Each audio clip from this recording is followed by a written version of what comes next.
Would you like to reach our film and TV review podcast audience?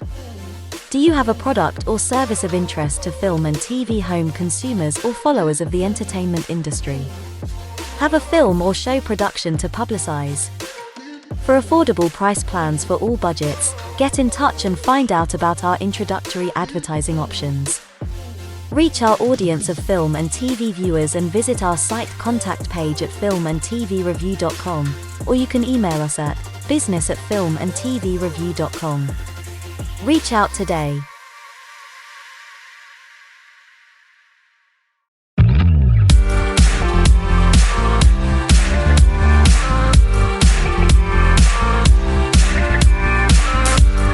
Welcome to filmandtvreview.com. Catch the latest film, TV and streamed show reviews every week.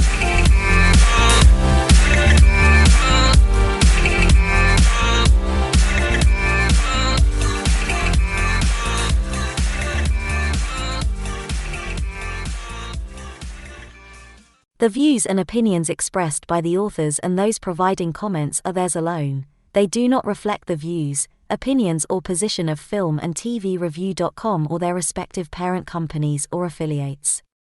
Filmandtvreview.com makes no representations as to accuracy, completeness, correctness, suitability, or validity of any information in this program and is for entertainment purposes only. Episodes may contain adult humor and language. For full terms and conditions, see filmandtvreview.com.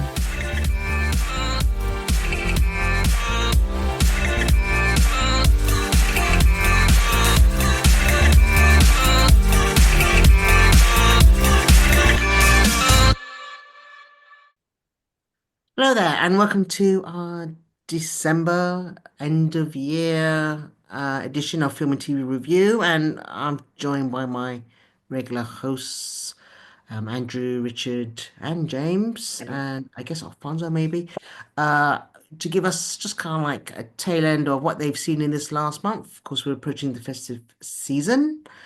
So they are squeezing a few titles in this last month. So I thought we would start with one big Marvel entry, I think, from under the Sony banner. They're expecting big things. And this was, of course, the much awaited Kraven the Hunter, the film nobody asked for.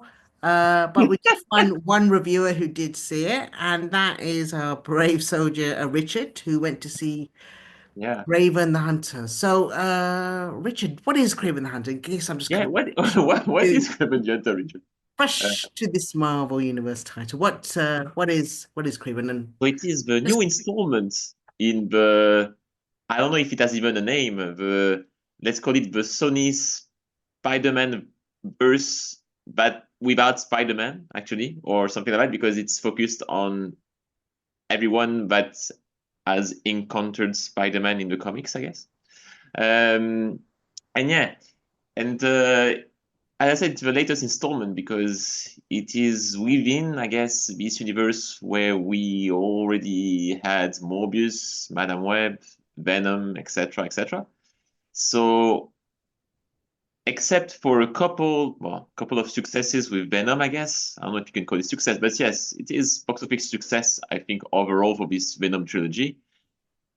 It has been a long list of failures at the box office for Sony so far, and Kraven is another one. And I want to say, unfortunately, because it's definitely not the worst of all the ones I just mentioned. Kraven the Hunter is a movie by J.C. Chandor, if I pronounce correctly, the guy who did the Martin Call, which is the only good news of this movie. No, I'm joking. So anyway, it's about this guy who is Russian and is the son of some kind of very rich gangster played by Russell Crowe. He has also a brother. And so just first thing first, because he can't stand his father and his father's job and how he became rich, he decides actually to, after some kind of crazy thing that happened when he was a teenager. He decides to become some kind of vigilante with superpowers, and who hunts down people who are kind of like his father, who are gangsters around the world, which already makes no sense because technically he's supposed to be a villain, but obviously he's a good guy because it's a Sony PG-13 movie. So anyway, so yeah, he becomes a vigilante. I don't know if I say played by Aaron Taylor Johnson, who does a good job, to be honest. Superpower wise, he's kind of I don't know, invincible. I don't know. I mean, he has crazy action scenes, really well done action scenes. By the way, I have to say the action scenes are really good. But he's never hurt or injured or whatever. And he does crazy things. He can jump very high. He can seize very far. I don't know. I'm guessing it's like, I don't know this character from the comics. So I'm guessing he's kind of all the abilities of different animals. I don't know. Anyway, and yeah, and that's kind of it.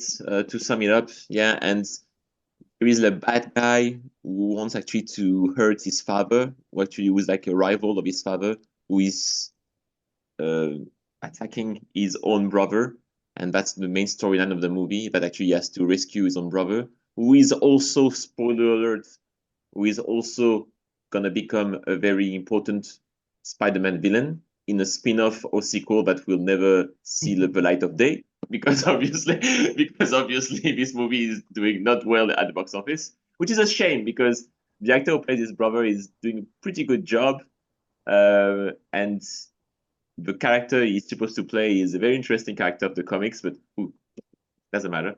But yeah, overall, as I said, it's a very interesting action scenes with very stupid, useless scenes in the middle. For a movie that lasts 2 hours, it feels like 3 hours sometimes. But some other time you think, okay, it's decent. I've seen worse. And as I mentioned in our chats after I watched the movie, it's a shame that this movie was released, I believe, now, which is a terrible choice. I mean, I know the release date has been postponed several times. First of all, it's not a Christmas movie, so it doesn't make any sense to release this movie in December. Who's going to watch a movie with his family on December 20th? But also, the Madame Web effect, the Mobius effect, all these things, I guess, make people actually tired of all the BS coming from Sony Studios, and they don't want to give a chance to this movie. And if it was released maybe 5, 6 years ago, who knows? Maybe it would have broken even at least. I don't know, perhaps. But yeah, I want to say give it a chance. Don't expect Citizen Kane, obviously, but give it a chance. Yeah. Okay, yeah. I guess one of the better offerings compared to Morbius and Oh, for sure. Web. Venom: The Last Dance was probably the last one, just maybe Yeah. 6 weeks ago. That wasn't too bad. So Yeah, better than that, you think? honestly, it's kind of the same level of quality in my opinion. But the Venom 3 and Craven is kind of similar level of quality. But yeah. Okay, surprising. Yeah, but as you say, it hasn't done great, but it's a very crowded cinema space as of yet. Right, thanks, Richard. Next, another kind of like IP, which is doing actually a bit more well, is Sonic the Hedgehog. I think Jim Carrey returns in a double role, and I think Sonic the Hedgehog was the third film. It's done okay. Andrew, you saw Sonic the Hedgehog. Is it as good as it hyped up to be? Looks quite a good trailer, and Yeah, Jim I, Carrey's in good form. yeah, I would say I think what it is with that franchise, I guess there were a lot of complaints about the first two movies, about I mean some praise, but and this sounds kind of like an odd thing to criticize, but maybe it's the writing or whatever, that it spent a lot of time on the human characters. I mean, the obvious exception of Robotnik, who is played by Jim Carrey, does that a really good job there, but also it's a canon character, a character that people know from the games. Um, and then you also have the Knuckles series, where that was also a big complaint that they spent much of the time on this side human character and not as much time on, well, Knuckles.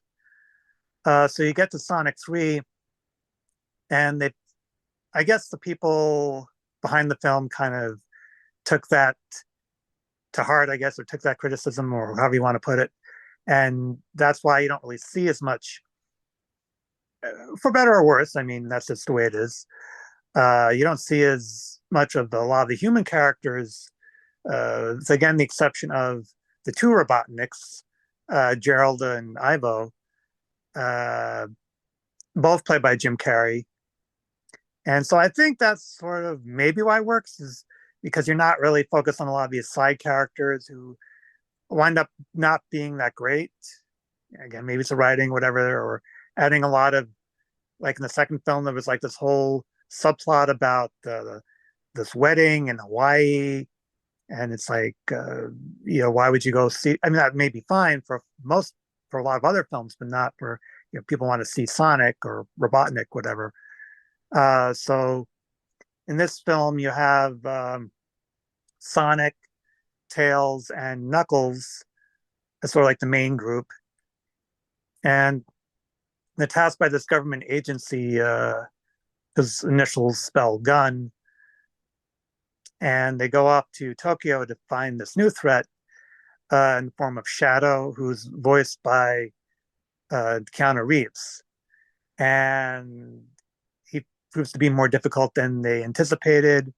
And from there, they seek out, long story short, they seek out Gel Robotnik, and then it turns out there's a whole other thing going on.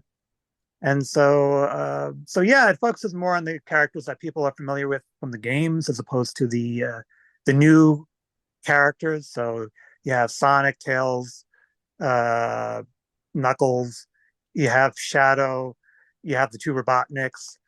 Also, another human character, and you see her in the flashback scenes, is Maria.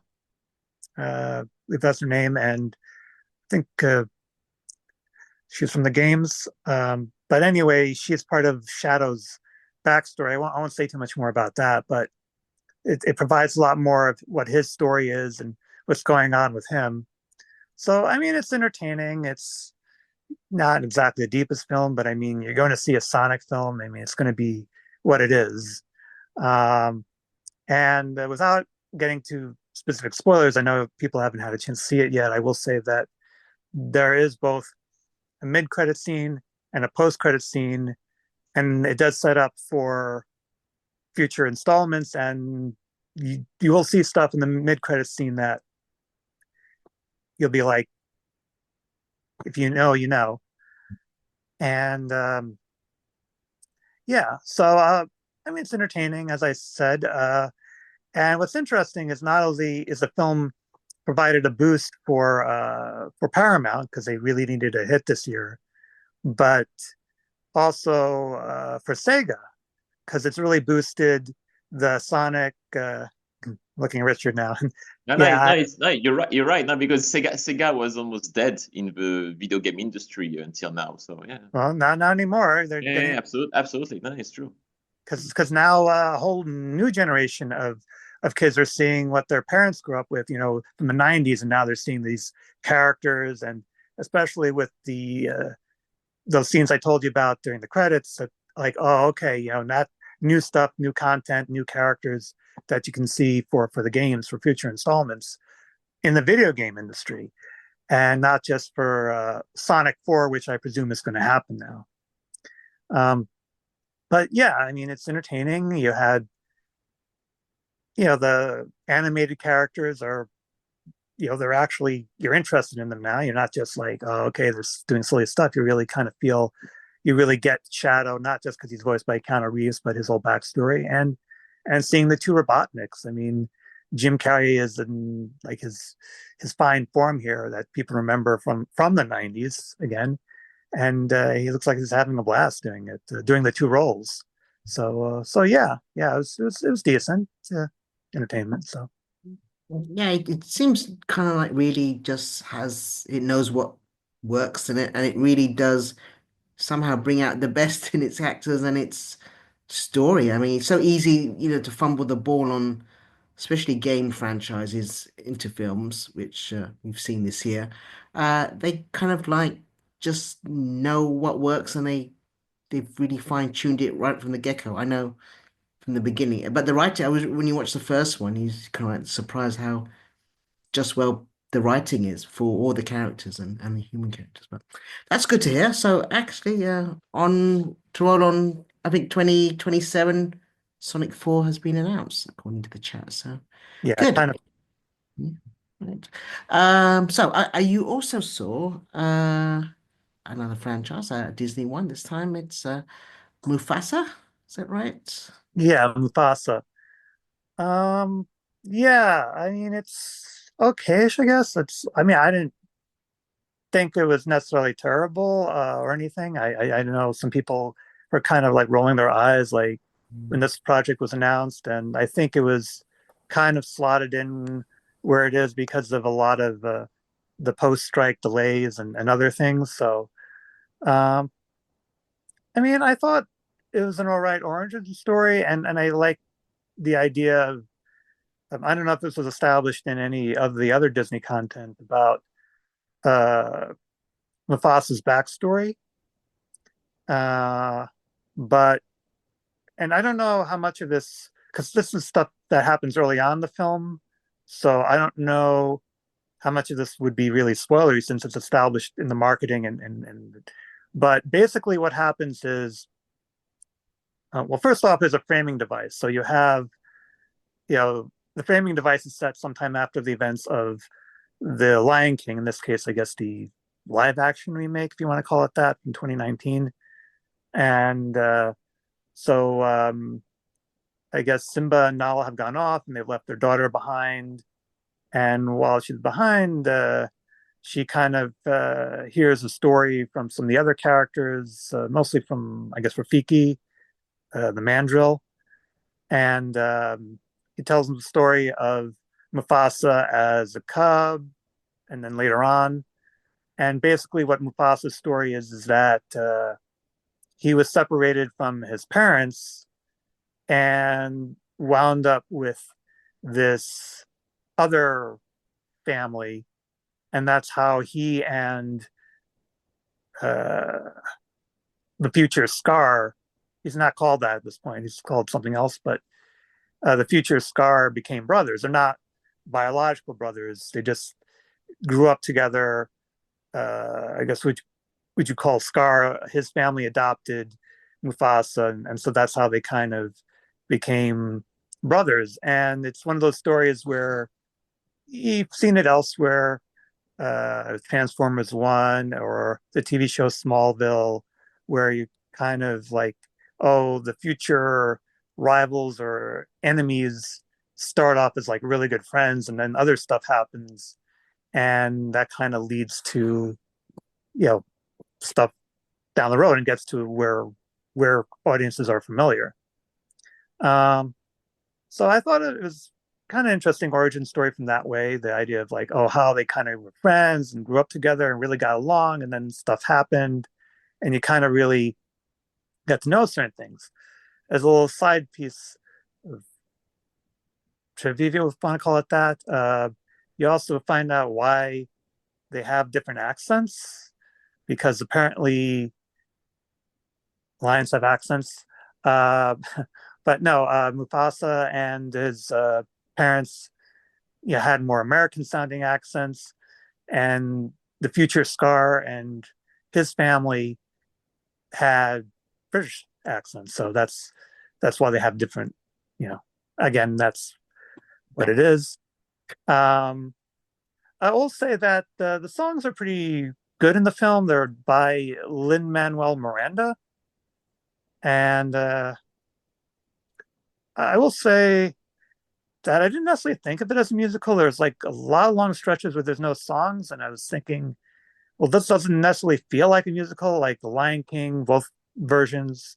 That's a musical. This is more like, yeah, there's some songs in it, but I wouldn't necessarily classify it as a musical, like compared to like other movie musicals out there. But that's just maybe me. Did you hear the characters sing? Um, Mads Mikkelsen, I think, at one point sings. He's actually the one who's sort of the main villain in this film. Uh, he leads a group of a pride of lions that consider themselves the outsiders. They're more light colored in their fur, and they're kind of what provides a lot of the conflict in this film, sort of like them trying to go after the protagonists. And so you have Mads Mikkelsen again, and he's pretty good at being this kind of villainous character. That's something that really isn't a surprise. Um, a couple of other little pieces of trivia. One is getting back to the accents thing. I can't remember the name of the actor who voices Mufasa, but he's actually British in real life, but he's doing an American accent. And the one who voices, again, he's not called Scar yet, but Kelvin Harrison Jr. is American, but he's doing a British accent. So it's kind of weird that they kind of switched that kind of a little bit. So, because I was kind of wondering, like, why the future Scar's accent is kind of like, and then I was like, oh, okay, he's voiced by Kelvin Harrison Jr., who's actually American. So, I mean, he does an all right job, I guess, but I'll leave.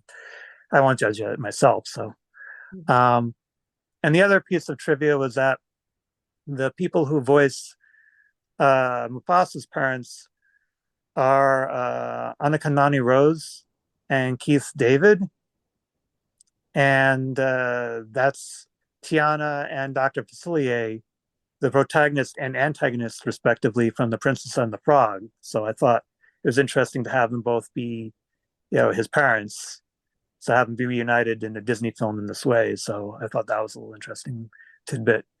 So overall, I thought the film was okay. I mean, it's not necessarily something that I necessarily would have needed to see to complete the whole Disney canon, but it has its good moments and some good songs. So, and Mads Mikkelsen was good, I thought, and some of the other voice acting was all right, but I don't know if it's something I would really, really like remember like a while from now. So Is would kids actually, is something you'd actually take your kids to see? I mean, it seems like, is it a good tone, or is it something that you'd think they'll enjoy even? Because that's really the audience for it, really, I suppose.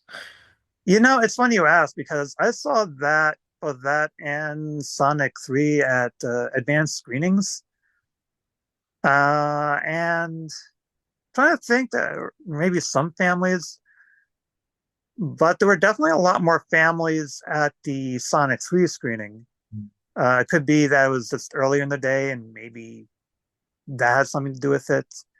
But I don't know. There's just something, maybe, I mean, it has the colors and everything, but it may be, I don't know. I mean, I try to think what audience would really be for. Again, I don't know how many people are really asking to see Mufasa film. I mean, I'm not saying it's a bad idea in itself. I'm just saying, like, oh wow, I really wish there was a. No, I mean, I don't know how many people really ask. I think it's just, you know, Disney needs another hit. I mean, they have one with Moana too, but I guess something that families could see. But you also have, again, you have Sonic 3. I guess Moana 2 still in cinemas, although people may wait to Disney Plus at this point. You have Wicked, and there's going to be the Wicked re-release, the sing-along version. So, although to be honest, Wicked isn't necessarily for kids per se, because there's certain grown-up things in that they might not understand. So I mean, I guess if kids want to see the animals and the other stuff, and maybe people are really, they want their kids to be really into the Lion King franchise, then maybe. So it's not like totally inappropriate. There are some dark moments in the film, particularly regarding the villain and his pride. I mean, lion, the group of lions. Uh, but I guess it's something for families. But there's a lot of other options out there right now. So Yeah, I thought so. Okay, well, thanks, Andrew. Right. Thank you. Right. And lastly, James, I think a old Christmas favorite hit the cinema this month, as traditionally it seems to. It's of course Bruce Willis in his signature role, Die Hard, Yeah, from so 1985. Die Hard, like you say, a staple of it's. I think it's become a Christmas movie. I mean, it was actually released as a summer blockbuster in the States. We got it in the new year in 1989. But over the years, I mean, it's undeniably set at Christmas, whether you believe it's a Christmas film or not. And actually, some of that kind of dialogue around it, it's the thing that everybody always says, always at a Christmas movie. Um, you sort of don't care. Like it's just a really good movie. And actually, the thing that I find rewatching this, so this is the first time I've seen it in cinemas as well, and it is in my top 10 favorites of all time, is I kind of forget about all that stuff. And a lot of there's so many big moments in this film, the yippee ki line, the jumping off the roof. That there's so many small moments that I kind of forget about until I get back to it. And the whole movie hangs together so well. So it's if people haven't seen it, because I think Alfonso hasn't, so I've got to be a little bit spoiler light here as well. Um, but John McClane is a New York police officer who goes to his estranged wife's Christmas party in the Nakatomi Plaza building, which happens to be the 20th Century Fox building in reality. Um, and whilst he's there, terrorists led by Alan Rickman take over the building. Um, and he is sort of put in the position of being able to possibly save the day. Um, and it's just an incredibly good film. I kind of think like it is a really great action film and a sort of real world down to earth action film. But there's so many moments in it that play out like a drama, but it just happens to have really great action sequences in it. And I think, like Jurassic Park, it's more about the tension than the action. So there's very memorable action sequences, but there's so many tense moments. There's a moment where two characters meet face to face for the first time, which is like something out of a Alfred Hitchcock movie. There's a really good episode of the movies that made us on Netflix, which talks about how this film was sort of put together, and it was based on a novel. Um, they, for very odd reasons, they had to give Frank Sinatra first refusal of the lead role in this film because he was in the film that of the previous book, so they had to offer it to him, and he didn't want to do it.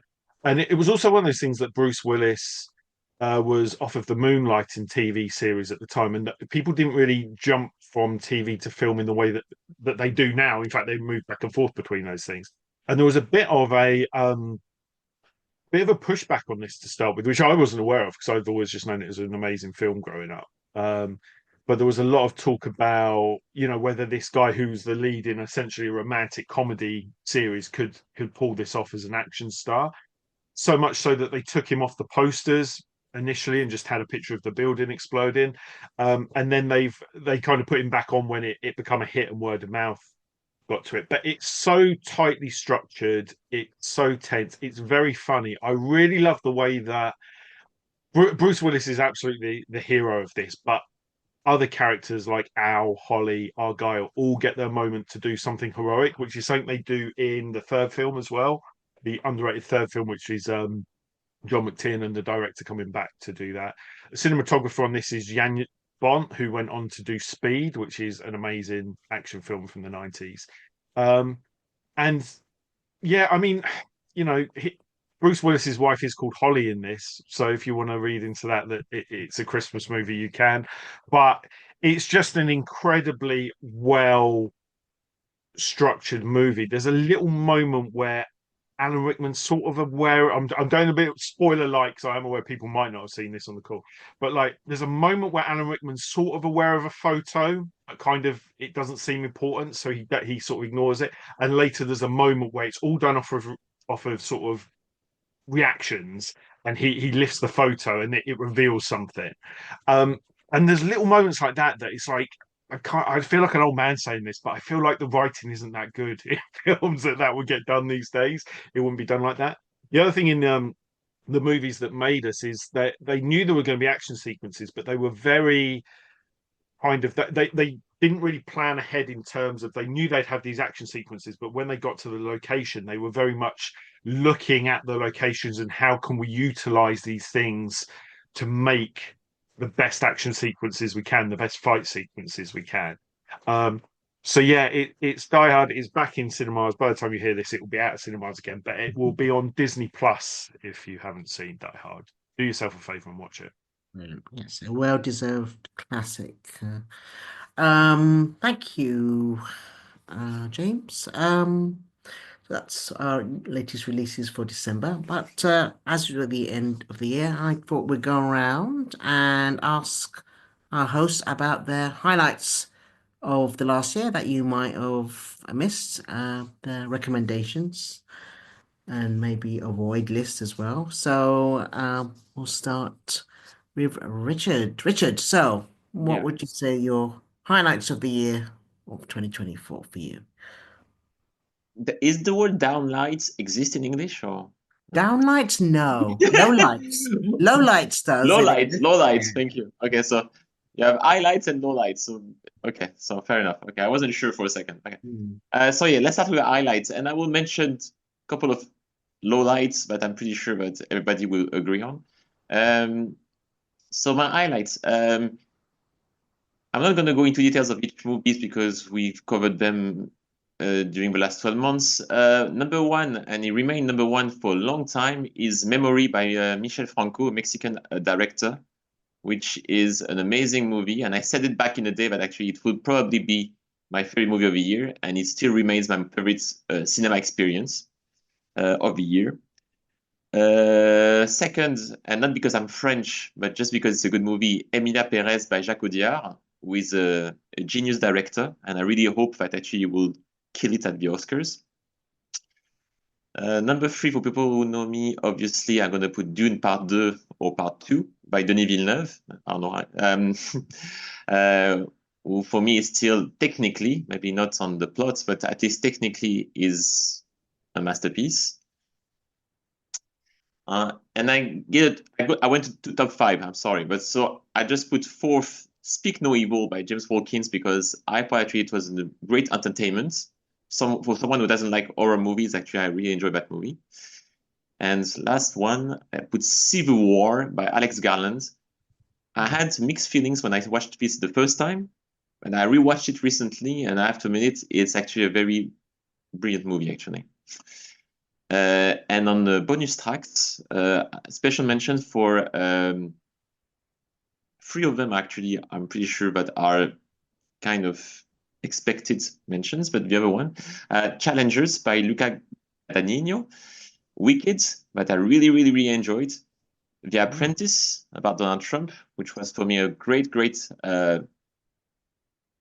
biopic slash fiction, and also I want to mention Megalopolis, which I know is a box office disaster, but I still believe actually that there was actually a great movie within these 2.5 hours, whatever.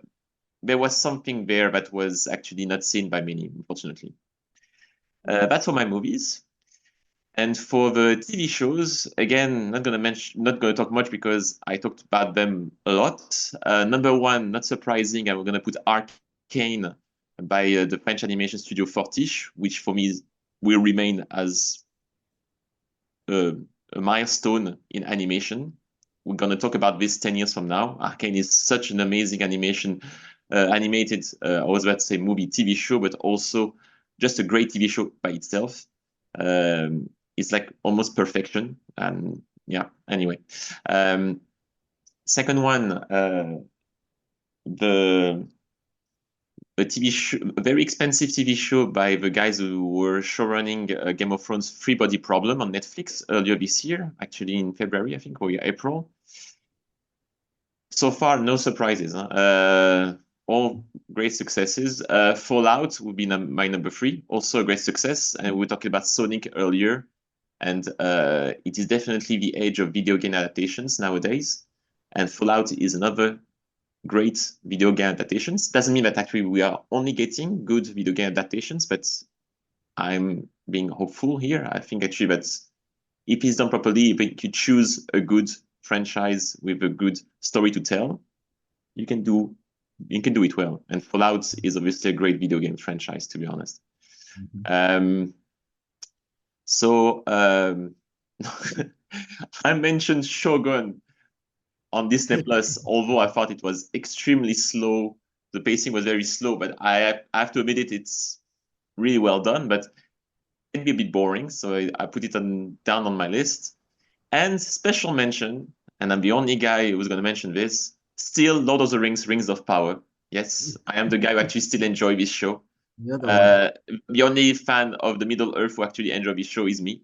Because I still believe actually that they actually try to do something great here. The writers and showrunners, actually they are loosely adapting Tolkien writings of the Second Age. They do their own stuff, and I respect that. It's not for everyone, but at least they try new stuff with existing writings. And the second season is actually 90% of it is actually brilliant, in my opinion. It's definitely a step up from the first season, and I'm actually happy that they definitely confirmed the third season coming. And to finish, and then I will end the mic to everyone else. So I don't have worst TV shows of the year, because obviously if I don't spend 10 hours of watching a TV show that I don't like. So I'm not going to mention bad TV shows. I'm just going to mention bad movies. And again, no surprises here. Obviously, number one, and I insist on the word obviously, it's Borderlands by Eli Roth, which shouldn't have, in my opinion, honestly, except for the social reason that it has employed a lot of people, the staff and the crew, this movie shouldn't have been released. This is ridiculous. The producers should have actually respect cinema and they say, okay, we are looking at the rushes, we're looking at the first draft and say, we can't release this, but they still released it. So I don't get it. It's a mystery. It's one of the worst things I've ever seen in the movie theater. I'm not even exaggerating. Second one, something that I think we forgot because it was so bad, but I'm gonna have everyone smiling in 5 seconds. I put second in the worst movie, Rebel Moon Part 2, The Sky Caregiver. Yeah, it's not in cinemas, yes, but it's still a movie, guys. And it is this masterpiece that Zack Snyder, who is the only guy in the world who thinks that he's doing the Star Wars of his generation. But ridiculous movie with slow-mo for no reason every time. A story that honestly it's so boring that you want to kill yourself most of the time. It's such a bad movie anyway. Madame Web again, but do I have to explain why? Joker Folie à Deux, because I think actually that's the expectation. Well, I didn't expect much, but I'm guessing that a lot of people are expecting actually the same level of quality as the first movie, and obviously we didn't get that. I know it has divisive reviews. I know that some people actually enjoyed that movie for some reason. I didn't. I'm not against, by the way, musicals. I'm not against music in movies. I put Emilia Perez at number 2 in my best highlights. So, but the musical elements had nothing to do with this movie because I don't know what he was trying to do. I still, it lasts 2 hours and a half, and honestly, I still don't see the point of this movie. I can't remember one scene that actually were thinking, wow, what a great job. And for Joker, the first one in 2019, 2018, I can mention like 10 scenes that were amazing. So yeah, what a disaster this movie, in my opinion. And last one, something that is a new release in December that we didn't mention, but because nobody cares about this movie, is The Lord of the Rings, The War of the Rohirrim, which kind of follows up what I said 5 seconds ago about Rings of Power, that it's a good and a bad time for Lord of the Rings fan. If you're a fan of Middle Earth, you have to look at this thing. You can see that actually it is produced by Peter Jackson. I have no idea. I'm guessing he's not rich enough, so he said, "Okay, I'm gonna come back from retirement and I'm gonna produce this thing." I have no idea why he's associated to this movie. Warner Bros. I understand they want to keep the rights, but why? Why? And is it Warner Bros. By the way? I don't know if it's. I don't know. Anyway, that movie was terrible. I talked about Arcane, what was like an amazing work of animation. the animation is just sometimes very bad. I'm not an expert, but there were actually things that when you look at the characters when they speak, you see actually that it doesn't feel right when they speak with the words that are saying. The story is boring. It has nothing to do with the lore. And it's not the main problem, is that actually the story itself is boring, honestly. It's just the random characters fighting each other for a piece of land, and okay. I don't get it. And I look at the faces of people in the movie theater at the end. I was thinking, am I the only one? And I said, no, everybody was literally running outside the movie theater. So I don't get it. I just don't get it. So yeah, and in conclusion, I didn't mention them, but just as a bonus track, I really hated Beetlejuice. I say it again, and I really hated Godzilla X Kong, which is a joke. And that's me. Thanks for a trip down memory lane. Yeah, exactly. I did not want. I actually forgot about some highlights and others. I actually forgot about them. Thank you, Richard. Right, next, Andrew. Hi. If you got any recommendations that you found for 2024 that are your highlights? Yeah, I was kind of trying to think back and looking back at this whole year, and I was just thinking like, wow, there's stuff that I watched at the beginning of the year and I didn't even realize it was this year. I was thinking it was like 2 or 3 or even many years ago. But yeah, and then at the same time, there's some top stuff from it happens every year for this calendar year that I haven't had an opportunity to watch yet, either because of a staggered release schedule or whatnot. For instance, one of the top films from this year, I think it's supposed to be The Brutalist, but I think that's only playing in New York City and LA, and I don't live in either of those cities. So, or if you happen to see it at a film festival, I think there was like a local film festival that had it, but sold out really quickly. So, have to really wait a few weeks. So, um, that being said, looking at this year, what I've seen, well, first off, I just would like to mention that I just have an affinity for things that maybe got underappreciated a little bit. Um, but I don't know about the whole ranking thing, but I'll say that my favorite film so far this year is Sing Sing. I've already mentioned it with this group, and again, that's prison drama based on real events about this theater group within a prison, and they put on the different productions in the prison, and it gives the prisoners something to, something to really put their creativity into, and put their, you know, put a lot of what the ideas and just their feelings, is whatever they, it shows them beyond just like, oh, okay, here's some people who are incarcerated. Why should I care? We committed crimes, but they really, whatever you think about what they've done on the outside, they really seem to do a good job putting together these productions. And I guess what makes this film unique uh, is that aside from Coleman Domingo, who does a really good job, it's the main character, and I think Paul Ratchie, or that's how to pronounce his name. He was Oscar nominated a couple years ago. Plays the one who sort of runs the theater group. Aside from them, most of the rest of the cast is, I guess, non-actors, and they're basically consist of people who in real life were, they're ex-cons, and these are people who in real life took part in this program. So there's a sense of realism. I guess you could call it like a docudrama almost, like that. These are real people. These are people who really did this program, and they're now playing, I guess, fictionalized, maybe not versions of themselves, but just sort of like, fictional characters, but ones that are somewhat based off of who they were in real life. So it's a really good film, and I guess I feel for it because it's not something that got really appreciated in cinemas. It kind of came and went, and I don't think it's available on streaming right now. And I don't know if it was this group or some other group was saying how like A24 is putting a lot of its this is the way studios are. It's putting a lot of its Oscar attention onto other films like The Brutalist. So I'm not trying to knock those other films. I'm just saying like that, this is something that really deserves to be recognized come awards time. I think it's being recognized somewhat by the precursors, but we'll see what happens.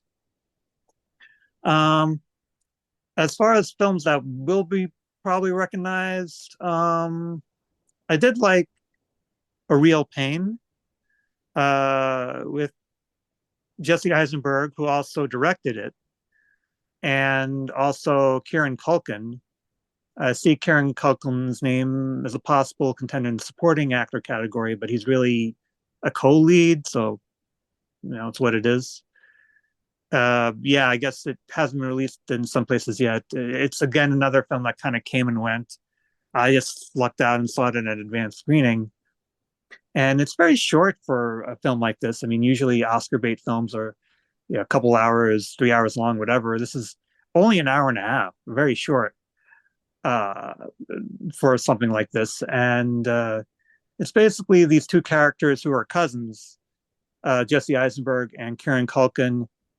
They go to Poland. They're from the US. They come to Poland as part of an English language tour group of Poland, focusing mainly on sites of Jewish history, some non-Jewish, but mostly Jewish historical sites. I guess their characters are Jewish, and the Holocaust does come to play, but it's not the only thing.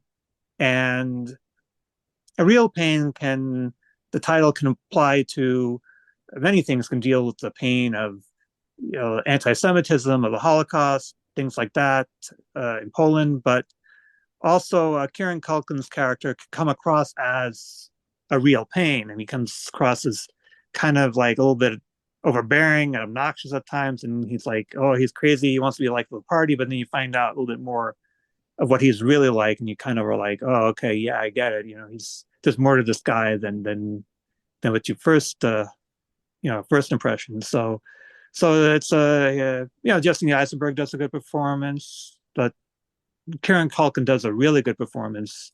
I know people may recognize him from his family name, but also I guess Succession. But he does a really good job here. Another film I mentioned to this group, I won't say too much more because it's one I mentioned before, but I like films that were under-recognized, and that's the movie My Old Ass. It kind of got marketed as this silly, funny comedy, and it's more of like a serious coming-of-age dramedy. I mean, it has some funny moments, sure, but it's some more serious moments. So I just wish I had gotten more attention than it did. I also liked Civil War. I liked it as a sort of this look at this fictional conflict. But what really stood out the Civil War, other than the whole, war correspondence and trying to survive type of thing, is that moment where they go to that one town where it seems like the town is removed from the conflict somehow, and you think like, how is this town like so normal? Like it doesn't seem like there's anything wrong here. And all to say, looks can be a little deceiving. So, but yeah, I liked it. A lot of good content on Shudder as well. So certainly some good horror stuff. One film that hasn't been mentioned yet today, I guess, was the Substance. A really good film from this year about body image and women who get to a certain age, and they just kind of, there's really not much place for them in the entertainment industry, and then they go to extreme lengths to try to get back in, and this just takes it to a different level. And so there's a lot of the body horror and a lot of other body horror like David Cronenberg and other such things, or Brian Musna, that kind of stuff. So that's it's again, I don't know if it's something that's going to get recognized during awards time. It's horror, and that doesn't usually get as much attention, but that maybe that'll change this year. It is getting a lot of focus. I'll just leave it at that. So we'll see.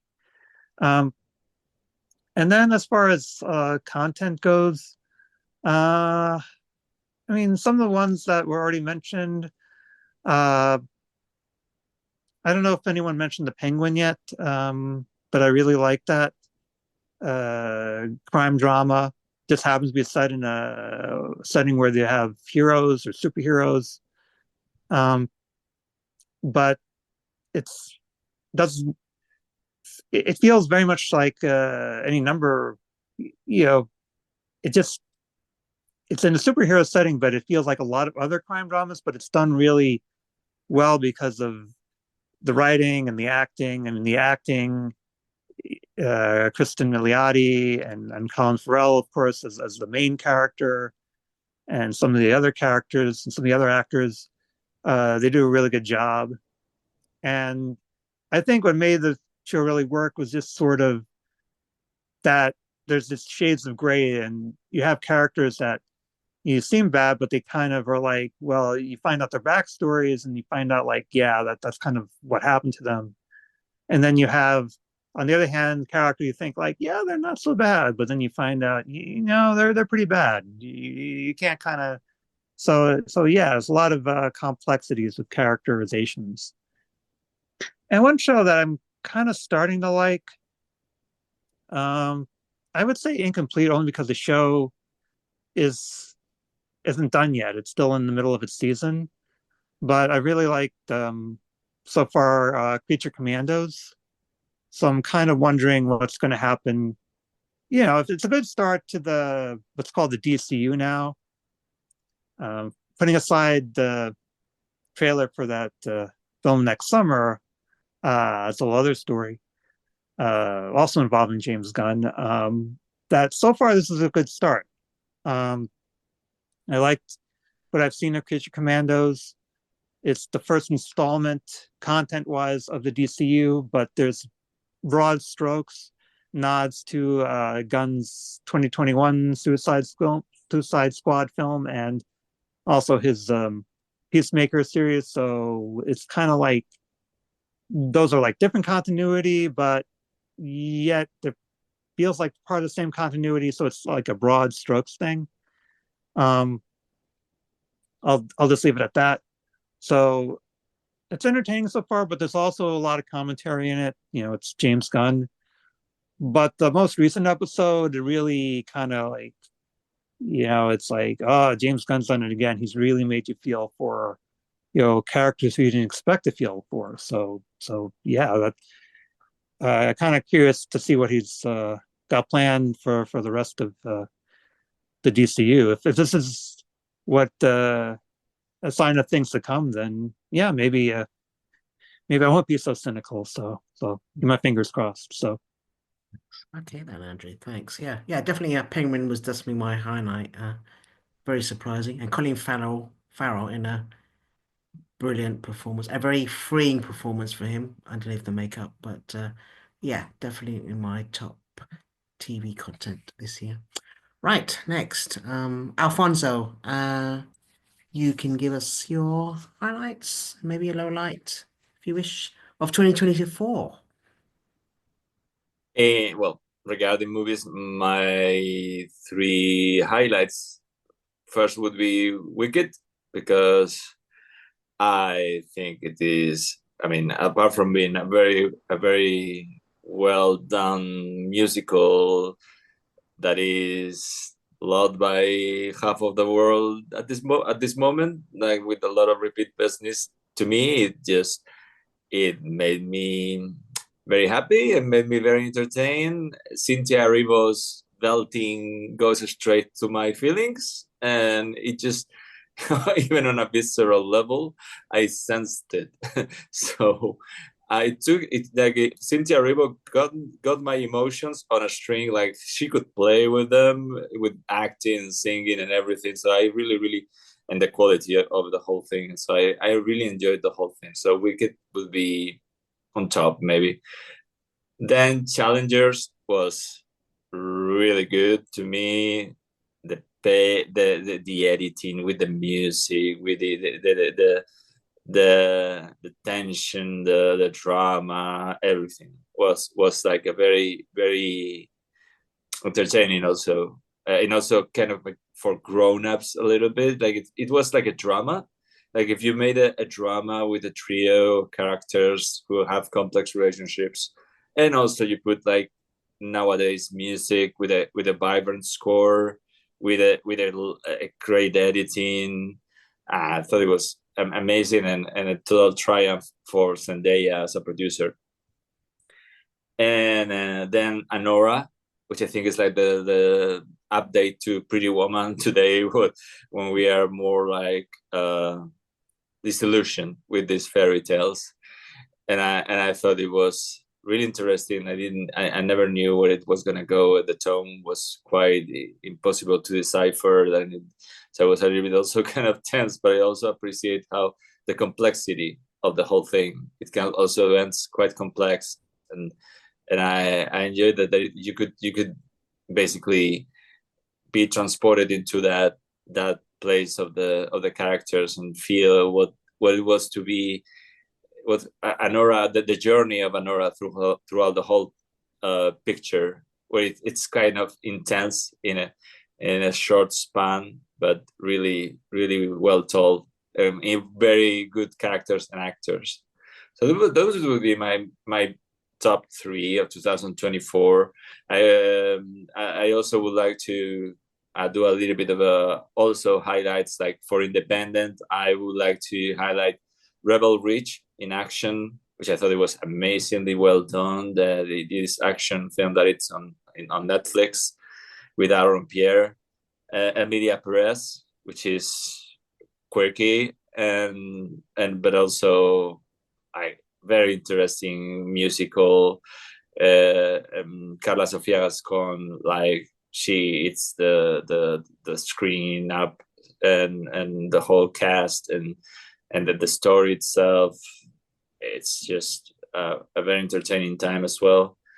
Also, in like on the side of horror thrillers, I would like to highlight Smile 2, which I thought it was also very well done, very superior to the first one.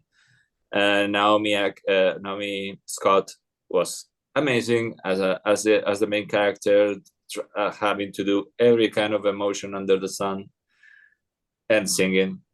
Trap, which is like your annual M. Night Shyamalan. This time I thought it was pretty good. It was funny, wicked, also wickedly funny. The Trap plot, where it goes, also music, also concert, also Lady Raven. It has a little bit some similarities to Smile 2 in the singer aspect. Blink Twice, I thought it was also a very good thriller kind of mystery for the summer that I saw during the summer. Who knew that the daughter of Lenny Kravitz, Zoe Kravitz, apart from being a very good actress, was going to be a really good director. Like her, you could see that it wasn't not like any director movie. She really had an eye for telling this story, and you were entertained by her direction. Also during the summer, Longlegs kind of spooked me and gave us that character by Nicolas Cage, and the makeup, which has been the source of many memes, maybe, but like this kind of Silence of the Lambs plus horror kind of thing. Maybe it wasn't the best plot of the year, but it was really atmospheric. Like maybe the most atmospheric that I've seen this year, and I was spooked only by that kind of atmosphere in the film. And then on the blockbuster sides, I wasn't enamored by any of them, but I had a good time with Twisters, Alien Romulus, Gladiator 2, and Dune 2. All of them were really nice. And also, from the beginning of the year, because we get them after, of course, like Poor Creatures, All of Us Strangers. I just wanted to highlight those two, which are like long gone in the past, but they were really, All of Us Strangers was really emotional, and Poor Creatures was really creative, although maybe a little bit problematic. And from the Spanish cinema, I liked Soy Nevenka, which is something that about this kind of harassment, sexual, not harassment after not she didn't want to have a relationship with a politician. The politician just made her life impossible. It's about a politician, a woman in Spain that happened to. And La Infiltrada, about a girl who infiltrated the terrorist band ETA and was trying to pass the information to the state authorities without being discovered. That's on the cinema side. On the TV side, my top three would be Baby Reindeer, which was also new, was a plot that I hadn't seen before. Also, of course, very entertaining. I never knew what it was gonna happen. The premise that they sold you was then you just saw it, and it kind of developed in a way that you weren't expecting, but it was all the way insightful, psychologically very entertaining as well.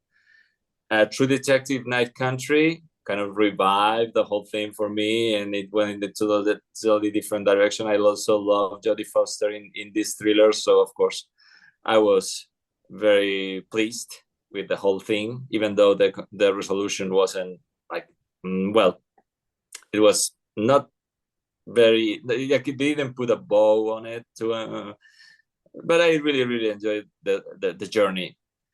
And the Three Body Problem, of course, also a very good like thing that that really tells you something new. It's like science fiction, but also very entertaining, very with the twists that you don't know where it's going. I'm very much waiting for season 2 of when it comes to Netflix, because it's so refreshing. It's adult, and it's something that you never get tired of, and you're always like, what is the next episode's gonna be about, or what is gonna happen? And that would be my highlights. I don't have lowlights because, Sure. well, why? You know. Yeah, quite a packed year, so I didn't really have time for a huge, lights to get any big attention, really. But anyway, thanks, Alfonso. Lastly, James, how was 2024 for you across TV and film? Yeah, well, I would agree actually, Alfonso. What's the point in having low lights? So I did have some, but I'm not going to waste time dwelling on them because I just want to forget them. So sort of at three, I had Fly Me to the Moon, which I just felt was like a piece of content in the worst way for Apple TV. Like Apple TV movie starts to be like a red flag for me now. Just wasn't particularly memorable. Um, Quite boring and didn't really know what it wanted to be. At two, I've got Roadhouse because there was a point where if this film was in cinemas, it would have died. But because it was on streaming, everybody was asking me, "Have I seen the new Roadhouse film?" And anybody you ask who tried to speak to me about it, I would go, "Is it good then?" And they go, "No." Yeah. So, well, why has everybody got to watch it? Um, and as I was saying before the call, I've tried to avoid things that I know I hate. So Borderlands, Madam Web, Craven, Red One, Rebel Moon 2, forgot about that one. But I went to see Ghostbusters Frozen Empire off the basis of the trailer. And the trailer seems to advertise a completely different film. It's got so many characters, it's ridiculous. It should probably focus on McKenna Grace or Kamal Nanjiani from The Big Sick, or just Paul Rudd or the original Ghostbusters are in it. But there is like 20 characters in it, and it's incomprehensible. And the worst thing about it is just isn't funny. I thought they might actually get some humor back into it, but it's kind of it just doesn't work. So those were my lowlights. My favorite TV shows. Honorable mentions to The Boys Series 4 and Meet the Richardsons Series 5, which is a UK show. At number three, I've got The Penguin, though, which I've literally just finished last night. Colin Farrell as Oswald Cobb. And I think he's fantastic in it. The longer it goes on, the more amazing it is that it's Colin Farrell, I think, because you just believe this character and then kind of go, hang on, that's Colin Farrell underneath that. It doesn't even look like him. The prosthetic work is incredible. His mannerisms are incredible. But Kristin Milioti as Sophia Falcone, I think, is absolutely amazing in this. I love a flashback episode, and you get to episode 4, and there's an episode which is basically a flashback all centered around her, and it's really really good. And I think with these crime dramas, sort of gangster dramas, sometimes they take a while to get going because you need to know who the characters are, and then all the drama becomes who is loyal to who is betraying who is actually loyal through fear rather than love or real emotions, and stuff like that. So that's really good. They do a very good job of making Oswald somebody who you have some sympathy for throughout the drama. Maybe not so much as it ends, but maybe that's necessary as it goes back to the man epic crime saga, as I think it's called now. But having his mother and a young kid called Victor that he kind of takes under his wing, I think are really smart ideas to sort of give him some empathy, some sort of sympathy, empathy. And like Andrew alluded to, you kind of, I don't think you necessarily you sort of sympathize with the characters and their actions, but you kind of see where they're coming from, and you see that they're damaged, and that they've, particularly with Sophia, that some of the stuff she's gone through with her father has really kind of shaped her to a point where there's no going back. So the Penguin was fantastic. Number 2, I've got Baby Reindeer, because it seemed to be the sort of the show that everybody was talking about across the globe anyway, through Netflix, a story of a comedian who ends up with a stalker, and again deals in shades of grey, really, in a way that I've not seen depicted. You know that the guy who wrote it and who stars in it, Richard Gadd, must have been stalked in real, well, he was stalked in real life because of how authentic this experience seems. It's not the fatal attraction kind of cliche stalking. There's a lot of scenes where he's debating whether he's encouraging this person. And the performance by Jessica Gunning, I think, is absolutely fantastic. And, it's just a great, great show. I've put at the top because no one, Jason will have heard of this, but Mr. Bates versus the Post Office. So this actually went out for over 4 nights at the start of the year, and it's Toby Jones as a sub postmaster who a new software system is installed at his post office, and he's accused of stealing. He says, "I haven't stolen. I can prove this." Meanwhile, Joe Hamilton, played by Monica Dolan, is saying the same thing, and is kind of threatened with prison. And as this story develops, more and more individuals that we are following are faced with this, where they're being accused of stealing by the post office, and they can't prove it, and it's destroying their lives financially. It's sort of a really grim story, but it's got a lot of hope as they find each other. And the thing that's amazing about this is a true story in the UK that sort of played out over 20 years and nobody paid any attention to it. This TV show made people pay attention to it, and it was the only thing people were talking about in the UK, and people were really shocked about it. The Prime Minister was talking about it. And it's still an ongoing thing as they try and get compensation for some of these people whose lives were destroyed. But it's a very it's a very interesting watch, and it hasn't played out too well, I think, abroad because people don't know about the story. But it's a really good human interest story. So that's Mr. Bates versus the Post Office is my top TV show. In terms of top films, I'll just blast through. I mean, honorable mention to Alien Romulus. As an Alien fan, that we got a good Alien film finally. Since 1986, we actually got an all right one. So I kind of that was a good moment for me. My top 10, and the UK release dates, as Alfonso said, some of these things come out before in other territories. But at 10, I've got Poor Things. 9, The Fall Guy.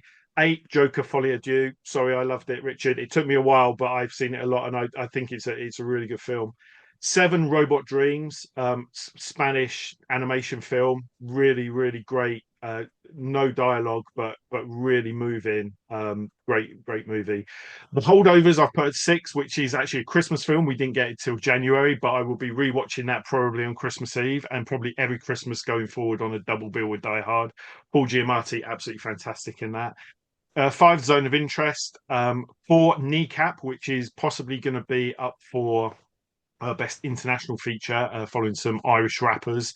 True story of them. Really funny biopic. It's got a kind of train spotting vibe to it.